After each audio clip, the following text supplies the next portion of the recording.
Salut tout le monde, j'espère que vous allez bien. Moi, aujourd'hui, ça va top. Je vous retrouve pour la 12e et dernière vidéo sur la série des ascendants en astrologie. Aujourd'hui, j'aborde avec vous les ascendants poissons. Dans cette vidéo, comme d'habitude, je vous donne une liste de 24 célébrités qui ont toutes cet ascendant poisson. Ensuite, je reviens avec vous sur les spécificités de cet ascendant et des 12 maisons qu'il compose. Si vous ne savez pas ce que c'est, l'ascendant en astrologie ou le système des maisons, vous inquiétez pas, j'ai fait une vidéo que j'ai mis dans la description.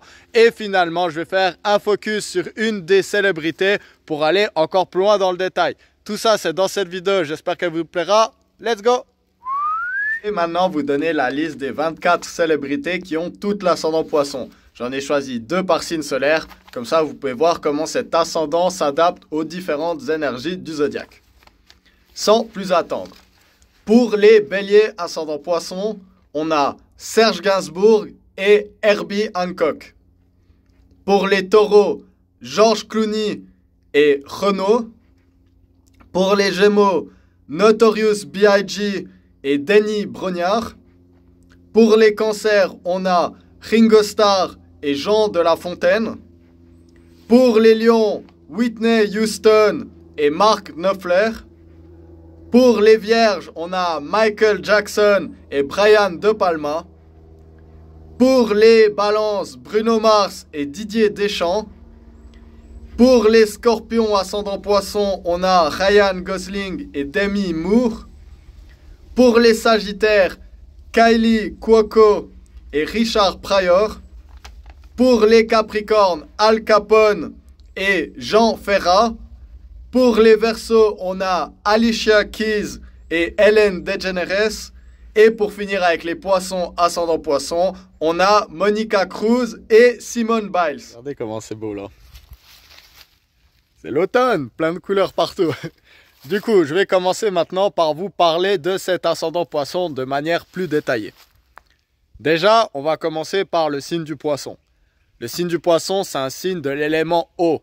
L'eau, c'est comme les cancers et les scorpions, des personnes qui sont guidées par leurs émotions, leur intuition, ce genre de choses, un peu l'imagination.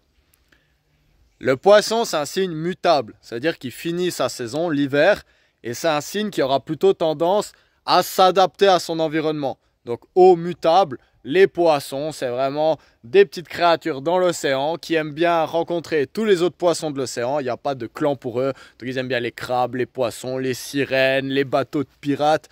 Le poisson, il s'en fiche. Tant que vous êtes dans l'océan de la vie, il vous apprécie. Le signe du poisson est gouverné par 2 planètes qu'il faudra faire particulièrement attention quand on analyse le thème astral d'une personne qui est ascendant poisson.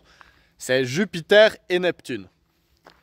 Jupiter, c'est le côté expansionniste. Donc on est une grande humanité par rapport à plein de petites individualités dans le monde. Jupiter, c'est aussi l'optimisme, comme j'ai dit, mais la spiritualité aussi, la grande philosophie. Neptune, de son côté, c'est vraiment plus une planète mystique. Neptune, c'est l'inconscient. Neptune, c'est les rêves. Neptune, c'est la drogue aussi. Donc les poissons, ils sont vraiment dans cet océan très karmique. C'est un signe très spirituel. Et pour comprendre ça, je vais vous parler de l'opposé du poisson, qui est le signe de la Vierge. Donc, mutable de terre. L'eau fait opposition à la terre. Le côté un peu perché, mystique, intuitif, fait opposition au côté pragmatique, rationnel, matérialiste de la terre. La Vierge, elle est gouvernée par la planète Mercure. Donc Mercure, c'est vraiment l'intellect. C'est réfléchir aux choses. Le Gémeaux, qui est aussi régi par Mercure, c'est plus la communication. La Vierge, c'est vraiment l'analyse, le pragmatisme. C'est savoir dans quelle place vont quelles choses. C'est comprendre des systèmes. La Vierge, c'est le système digestif. Donc la Vierge prend des informations, elle va trier, enlever la merde figurativement et garder l'essentiel en fait, les nutriments d'un argument ou d'un système ou de quelque chose qu'on fait en fait, d'une méthode. Les deux, leur point commun, c'est qu'ils sont au service des autres. C'est des personnes très serviables. La Vierge, ça va être vraiment d'un point de vue, comme je l'ai dit, pratique. Donc vraiment, la Vierge, elle va beaucoup critiquer. Parce que la Vierge, elle peut voir en fait le potentiel dans chaque chose et c'est un signe d'optimisation. Donc la Vierge va être très critique justement, parce qu'elle va vous voir faire quelque chose, elle va dire oh, mais tu pourrais le faire 100 fois mieux. Et elle va vous aider, mais elle va le faire en critiquant, parce qu'elle vous met en comparaison avec vraiment la perfection que vous pourriez atteindre. Le Poisson, par opposition, lui, il n'est pas du tout critique. À l'inverse, justement, le Poisson, il laisse tout passer. Tendance à laisser tout passer. Parce que le Poisson, lui, il vous voit parfait comme vous êtes, parce qu'il voit le grand tout, en fait, le grand tout de l'humanité, du cosmos même, ça s'arrête pas que sur la Terre, c'est vraiment cosmique. Et le Poisson, du coup, il vous dit, non, mais t'es parfait avec tes défauts. La Vierge, elle vous fait voir vos défauts pour pouvoir travailler dessus. Le Poisson, il vous fait accepter vos défauts pour voir la beauté qu'il y a en vous de base. Le signe de la Vierge, il peut paraître un peu coincé, un peu trop rigoureux, peut-être même un style d'intello. Le Poisson, à l'inverse, lui, il est très chaleureux. Il est enfantin et il a un côté très pur et surtout très empathique avec les autres. Donc le Poisson, c'est le signe de fin de cycle. Donc c'est à la fois un peu un enfant et un vieillard en même temps, quoi. C'est le côté vieillard qui s'assied sur un banc et qui est juste content de regarder les choses qui se passent, en fait. Et puis qu'il a une sorte de prière, on pourrait dire, à l'encontre de tout ce qu'il regarde, en fait, de tout ce qu'il peut observer. Forcément, si la Vierge, gouvernée par Mercure, c'est un signe très intellectuel et puis rigoureux, le Poisson, à l'inverse, qu'est-ce qu'il peut donner dans son ascendant? Parce que là, on parle de l'apparence, hein, je le rappelle, l'ascendant, c'est l'apparence. Le Poisson, il peut avoir un côté un peu paumé, justement. Ça, c'est très neptunien, plus la chute de Mercure dans ce signe. Donc, paumé, dans la lune un peu, qui regarde les étoiles. Et un des problèmes du Poisson, ça je le dis souvent, c'est que le Poisson, une de ses difficultés, c'est qu'il prend ses rêves pour les réalités, pour la réalité, et il prend la réalité pour ses rêves. Donc ça, c'est un peu le problème des fois avec les Poissons.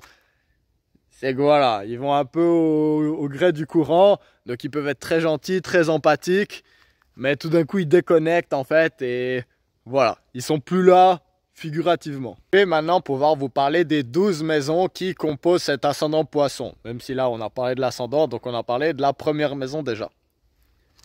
Je le rappelle, les maisons, c'est des secteurs dans un thème astral.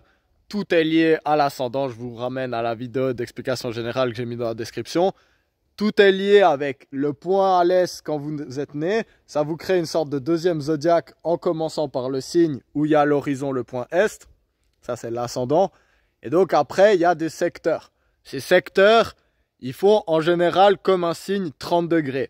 Mais je le rappelle, selon la domification que vous avez choisie, notamment la domification Placidus, selon la latitude où vous êtes né, la taille de ces maisons, elle ne fait pas forcément 30 degrés. Ça peut être beaucoup plus petit ou ça peut être plus grand, comme on va le voir dans le focus sur la célébrité que je vais vous parler juste après. Donc là, l'explication que je vais vous donner, on va partir du principe que maison 1 c'est Poisson, maison 2 Bélier, maison 3 Taureau, etc. Mais, je le rappelle, il faut regarder dans la précision selon la domification que vous choisissez. Et donc c'est possible que, ben voilà, par exemple, vous ayez le Bélier qui soit quand même dans la maison 1. Donc pour avoir plus d'informations, il faut regarder la vidéo sur l'ascendant Bélier et aussi celle sur l'ascendant Verseau. Comme ça, vous pourrez voir la spécificité des placements que vous voulez analyser. Ensuite, on a la maison 2 dans le signe du Bélier. La maison 2, elle est analogue d'habitude au signe du Taureau. C'est notre rapport à la terre ancestrale et aussi nos possessions matérielles, nos richesses. Le signe du Bélier, c'est un signe impulsif, c'est un signe passionnel. Donc là, avec la maison 2 dans le signe du Bélier, nos amis les ascendants Poissons, ils ont un peu cette tendance à flamber leur argent en fait. Surtout pour des choses qui les passionnent, des choses qui leur font vibrer en fait. On continue, maison 3, analogue au signe du Gémeaux d'habitude, c'est les enseignements. C'est ce qu'on apprend, c'est notre soif de connaissance et c'est aussi nos rapports avec nos frères et sœurs. Là, on a une maison 3 dans le signe du Taureau. Donc vous l'aurez compris, à chaque fois, on est dans des signes qui sont décalés de 1 par rapport à la maison, au signe qui correspond à la maison. Donc forcément, à chaque fois, ça va être un peu des énergies totalement décalées. La maison 3 dans le signe du Taureau, ça va représenter des gens justement qui vont avoir envie d'apprendre par rapport à des traditions culturelles. Mais ça peut aussi être apprécier d'apprendre des choses sur l'histoire de l'art. Parce que le taureau, signe vénusien, correspond aussi à l'art. Et c'est des gens qui apprennent, voilà. Il faut leur répéter souvent et lentement pour qu'ils apprennent vite, quoi. Ça, c'est vraiment le taureau. Ensuite, on a la maison 4, analogue au signe du cancer, qui représente notre enfance et notre rapport à notre maman, notamment. Là, on a la maison 4 dans le signe du Gémeaux. Donc, le Gémeaux, comme j'ai dit avant, c'est vraiment la communication, c'est l'apprentissage. Donc, on peut avoir des personnes qui, durant leur enfance, ils étaient extrêmement curieux, surtout avec leur maman. Maman, explique-moi pourquoi, blablabla, blablabla. Ensuite, on a la maison 5, analogue au signe du Lion, qui représente nos passions, ce qui nous fait vibrer. C'est les jeux, c'est les flirts, c'est aussi comment on s'occupe des enfants. Là, on a la maison 5 dans le signe du Cancer. Donc, on aura des personnes qui seront très familiales à ce niveau-là, qui vont adorer les jeux de société en famille, qui vont adorer justement jouer avec les enfants. Et voilà, faut pas qu'ils perdent parce qu'ils pourraient un peu bouder. Le Cancer, il est connu pour ça. Ensuite, on a la maison 6. La maison 6 qui est analogue au signe de la Vierge, elle va se trouver ici dans le signe du Lion. La maison 6, c'est le travail quotidien. C'est comment on accomplit nos tâches en fait. Donc que ce soit la vaisselle ou que ce soit notre travail quotidien en fait. Là, avec la maison 6 dans le signe du Lion, on a quelqu'un de très passionné à ce niveau-là.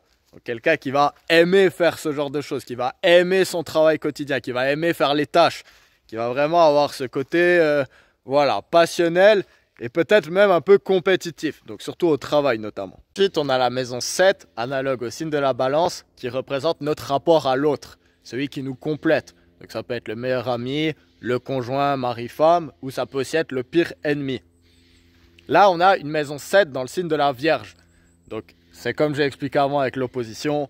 Forcément, on a des personnes super empathiques, super émotionnelles, mais un peu paumées et puis pas trop les pieds sur terre. Qu'est-ce qui va les compléter? C'est le signe de la Vierge, super analytique, qui va justement pouvoir mettre un peu une direction droite à ces petits poissons.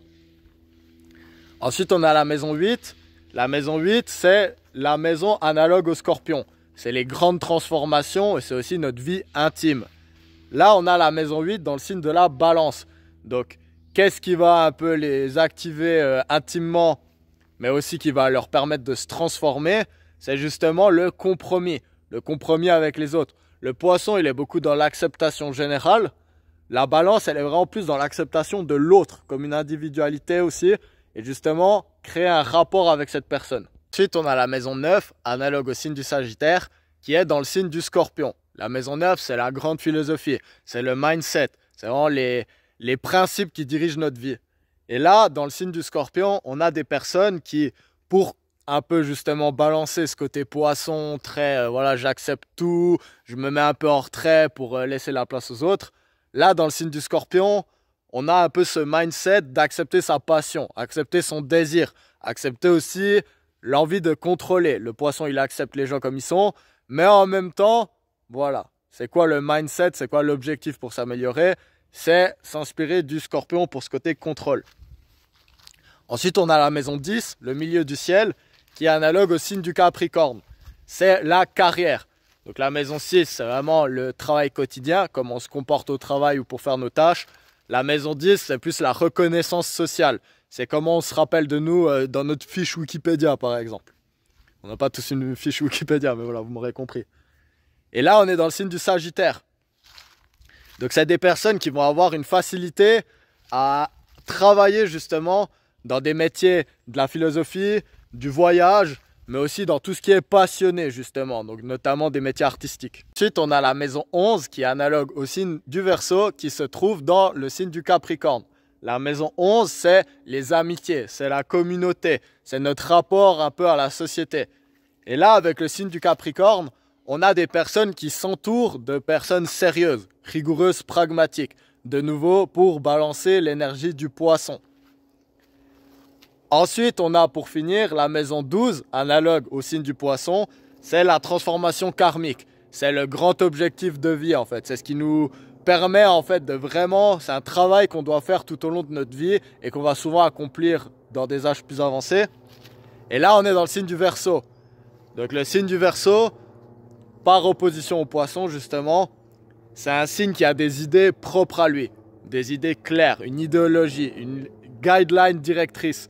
Là où le poisson, voilà, il se laisse aller, il va être d'accord avec les gens sur ce que l'on dit et tout. Et du coup, un travail que le poisson il peut faire au fil de sa vie, c'est apprendre à mettre des limites intellectuelles autour des choses. Pas le côté expansif, voilà, on intègre toutes les idées, mais justement, au contraire, réussir à avoir un système idéologique. Maintenant que je vous ai parlé des 12 maisons qui composent cet ascendant poisson, je vais pouvoir aller plus dans le détail dans une des célébrités que je vous ai données avant.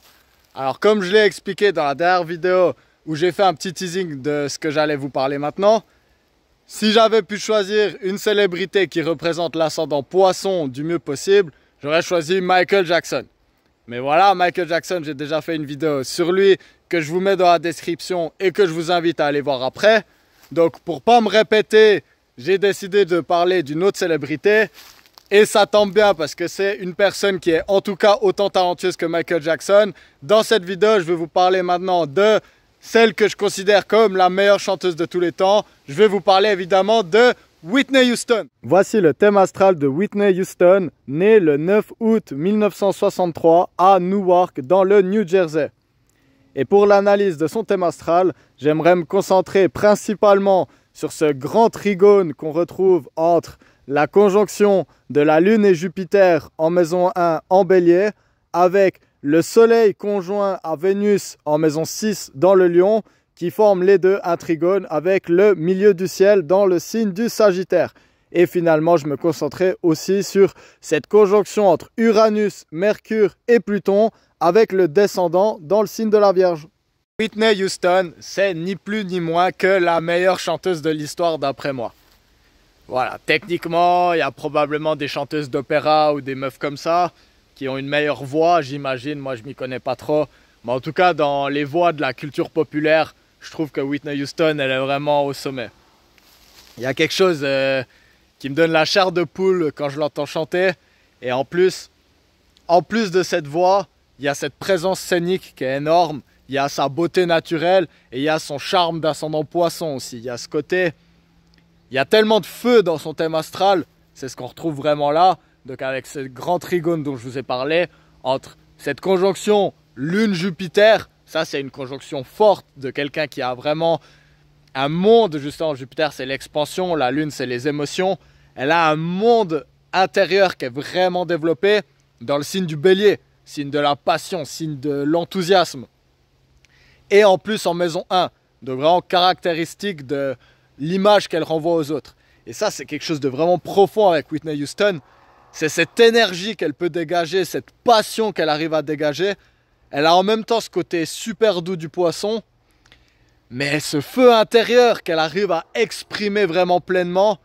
Et waouh, ça, pour quelqu'un comme moi qui a beaucoup d'air dans mon thème astral, on voit comment c'est. L'air souffle sur le feu et puis ça grandit. Moi, quelqu'un qui a autant d'énergie de feu que Whitney Houston, il y a quelque chose qui me passionne justement.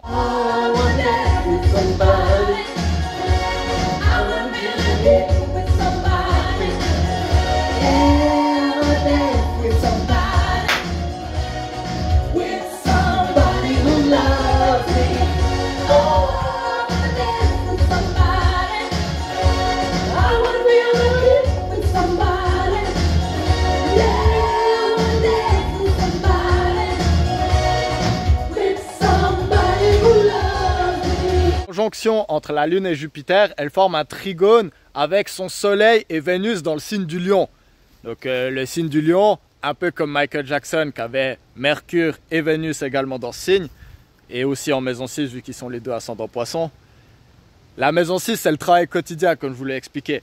Et du coup avec cette énergie solaire et vénusienne qui a un grand rapport avec l'art, dans la maison 6 on voit quelqu'un qui était faite pour vraiment incarner cette passion du Bélier et vraiment la donner au monde. Et en plus dans son travail quotidien, justement dans ses occupations, on a cette persistance passionnelle. Lion, c'est signe de feu fixe, avec justement ce travail vénusien de mettre en avant, mettre en beauté justement cet aspect entre Jupiter et la Lune. Et en plus de ça, tout ça forme un trigone encore à 1 degré près, donc là c'est vraiment un triangle isocèle qui s'est créé, avec le MC dans le signe du Sagittaire. Le MC, comme je l'ai expliqué, c'est vraiment la carrière, cette reconnaissance sociale. Et donc quand on a un trigone entre Soleil, Vénus, Lune, Jupiter avec le MC, on a quelqu'un qui a été fait pour avoir vraiment une grande carrière. Et ça on peut le voir notamment avec ses 220 millions d'albums, estimation, vendus dans le monde au travers de sa carrière et après. Et également notamment le fait que, ben voilà, en plus d'être chanteuse, elle était actrice aussi. Donc elle a incarné un rôle, je me rappelle même plus qui c'était, mais dans le film Bodyguard, où elle a fait la bande son qui est la bande son de film la plus vendue de l'histoire, I Will Always Love You. Je vais pas vous faire l'affront d'essayer de la chanter, parce que voilà, j'aime bien chanter faux et puis m'en foutre, mais là, Whitney Houston, voilà. J'arriverai jamais à faire ces notes, donc je vais pas m'aventurer à voilà, vous faire I Will Always Love You, mais c'est vraiment, moi ça me donne la chair de poule à chaque fois que j'entends cette chanson. Juste le début, quand elle commence à chanter, c'est waouh, j'ai pleuré des dizaines de fois en écoutant ça. Voilà, moi c'est très facile de me faire pleurer avec de la musique, mais Whitney Houston, qu'est-ce qu'elle arrive à exprimer intéressant de son thème astral, c'est cette conjonction entre Mercure, Pluton et Uranus avec le descendant. Le descendant, c'est le rapport à l'autre. Et donc avec un Mercure-Pluton, c'est l'obsession par la communication en fait. Mais en plus dans le descendant, c'est quelqu'un justement qui arrivait vraiment à communiquer quelque chose à quelqu'un, à l'audience, au public en fait, cette maison 7. Et Mercure en Vierge, donc là c'est l'inverse de Michael Jackson. Michael Jackson il était Vierge avec Mercure en Lion. Elle est Lion avec Mercure en Vierge. Donc on retrouve quand même un peu des énergies similaires. Mais avec toutes ces énergies de feu, il fallait quand même quelque chose pour cadrer ça en fait. Parce que le feu, voilà, ça prend beaucoup de place. Et là, avec ce Mercure en Vierge, on a vraiment, Mercure c'est la voix aussi, ce côté méthodique dans sa manière de chanter. Donc en plus de cette maison 6 qui est prédominante avec son Soleil et Vénus, on a quelqu'un qui avait justement un outil pour pouvoir vraiment travailler sur sa voix, travailler sur tout son aspect scénique en fait. Et avec Uranus qui est pas loin et en maison 6, on a aussi quelqu'un qui arrivait à briser les codes et à les renverser. Et voilà, Whitney Houston, c'est à la fois la gloire, mais c'est aussi la tragédie. Donc, à cause notamment d'abus qu'elle a vécu quand elle était petite, elle a eu des problèmes de drogue tout le long de sa carrière en fait. Et elle a fini par être retrouvée morte dans sa baignoire à 49 ans. Donc voilà. Il y a un peu comme toujours dans ce genre de cas, des théories du complot. Est-ce que vraiment elle a fait une overdose? Est-ce que c'est quelqu'un qui a mis fin à sa carrière prématurément et qui a un peu essayé de cacher ça sous ses vices? Voilà, on ne sait pas trop. Moi qui suis plutôt complotiste en général, là je crois quand même pas mal à l'idée que c'était vraiment un accident. Et voilà, ça c'est notamment dû au fait qu'elle a été abusée quand elle était adolescente par sa cousine. Et ensuite par des relations toxiques qu'elle a eues. Donc on sait les gens qui se font abuser jeunes, ça casse totalement la notion de qu'est-ce qui est bien ou mal pour eux. Et avec l'ascendant poisson, on voyait que les gens ils projetaient, comme j'en avais parlé déjà avec le signe de la Vierge. Voilà, le poisson, c'est un signe très pur, c'est un signe vraiment qui s'offre à l'humanité. Et du coup, bah voilà, il y a quand même des propensions à se faire abuser quand on est du signe de la Vierge ou du poisson. Et je voulais vous mettre un extrait quand je réfléchissais un peu à qu'est-ce que je vous montre un peu de cette personne ou pas. Je voulais mettre l'extrait où elle est interviewée par Serge Gainsbourg, ou en tout cas elle est sur un plateau télé en même temps que Serge Gainsbourg. Puis je me suis dit, ah mais en plus il est poisson et tout. Et moi je m'en rappelais que voilà, il flirtait vite fait, et puis que lui en gros il lui disait vous êtes magnifique, j'ai envie de vous baiser. Et en regardant l'extrait, wow, des fois je déteste les hommes hein. Il y a des moments où je déteste les femmes, mais il y a des fois aussi je déteste les hommes.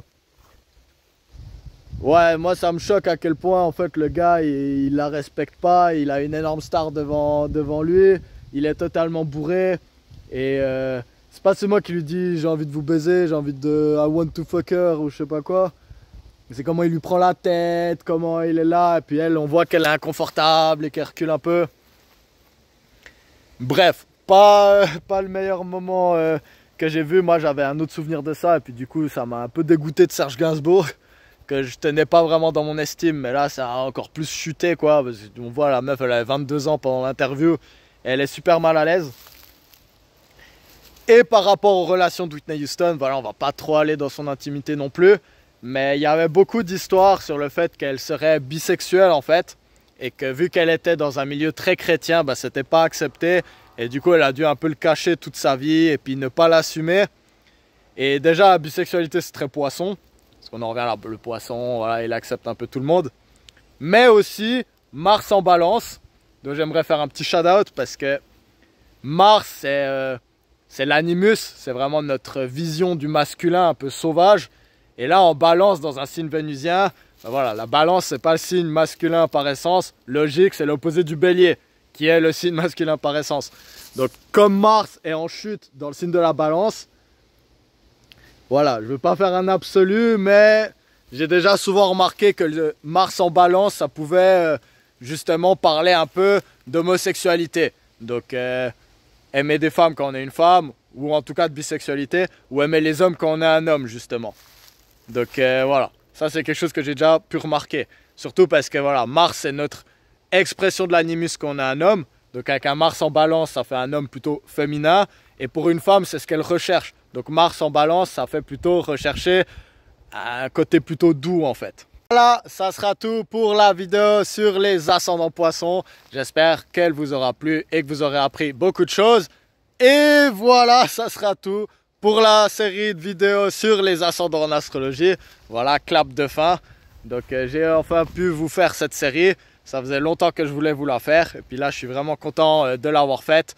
Donc j'ai l'impression que j'ai upgrade mon montage vidéo. Bon, ça c'est une certitude, hein. J'ai commencé à mettre des inserts, des bouts de vidéo et tout.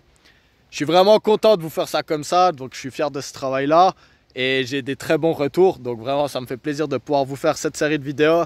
Et surtout, voilà, ça me fait plaisir de me dire que maintenant que c'est fait, si ça se trouve dans 5, 10, 20, 100 ans, on va savoir, ou même beaucoup plus, qui sait. Ben voilà, il y a des gens qui pourront se demander « Ah mais tiens, je suis ascendant balance, j'aimerais bien avoir plus d'informations. » Et retomber sur ma série de vidéos et peut-être me découvrir après ça. Donc peut-être c'est votre cas juste maintenant. Et du coup après regarder plein d'autres vidéos que j'ai faites sur le sujet. Donc je suis content d'avoir fait ça pour la postérité.